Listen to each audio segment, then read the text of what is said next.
பச்சாரிசி மாவிதிச்சி சக்கரையில் பாவு வச்சி சுக்கிரிச்சி மிளக்குதிச்சி பக்குவம்மா கலந்து வச்சி அம்மனுக்கு மாவிளக்கு எரித்து வந்தும் அம்மன்னாவே எங்களாயும் காக்க வேணும் சாமி.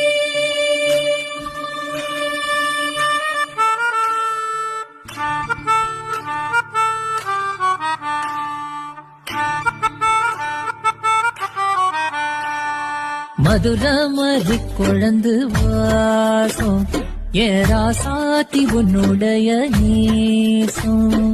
மதுரமரி குழந்து வாசம் ஏராசாத்தி உன்னுடைய நேசம். மானோட பார்வை